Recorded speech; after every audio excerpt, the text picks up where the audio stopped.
Mu Burundi amashure yarayatanguye yamara ngo hari ibibazo bigihanze igisata c'indero. Ejo hahise kuwa mbere niho abanyeshure bongeye gufata inzira igana amasomero mu gihugu cose umwaka mushasha w'ishure wa 2025 ushira umwaka wa 2026.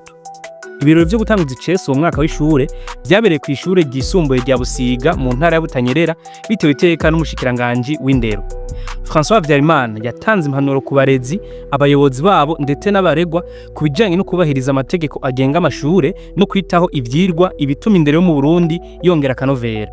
Muri ivyo birori umushikiranganji Vyarimana yaranavuze ko abigisha bashasha baba ibihumbi 200 bagiye guhabwa akazi mu Burundi bwose, amenyesha n'indi migambi myinshi y'ubushikiranganji irimwo kugwiza amashure y'indaro, ibitabo n'ibindi.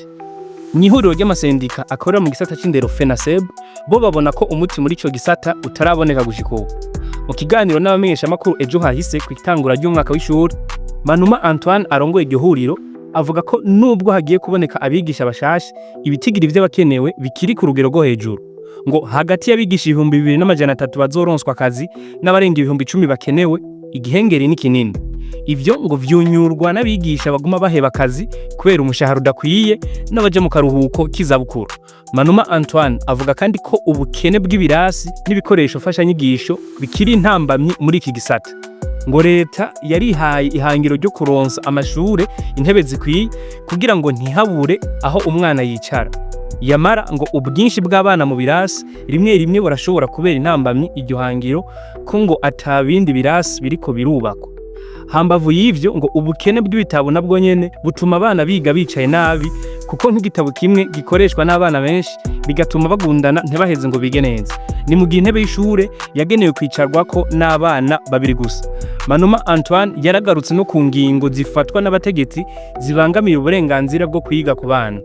Aha yaneguye ingingo eherutse gushikirizwa na buramatari w'intara ya Buhumuza itegeka abana imyambaro bategerezwa kujana kw'ishure.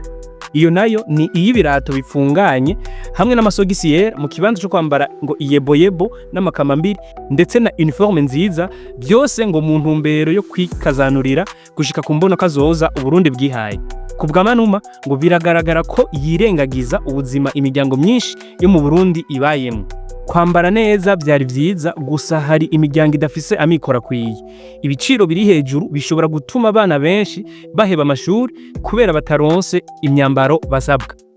Manuma yavuze ko mu mwaka uheze hariho amashure amwamwe basanze hahevye abanyeshure barenga 100 kw'ishure rimwe. Yatanze uburero bw'amashure shingiro yo muri komine Nyanza mu ntara ya Burunga. Ayo nayo ni Kije hahevye abana 148, Ekofoma banda ya mbere hahevye 122 n'ayandi.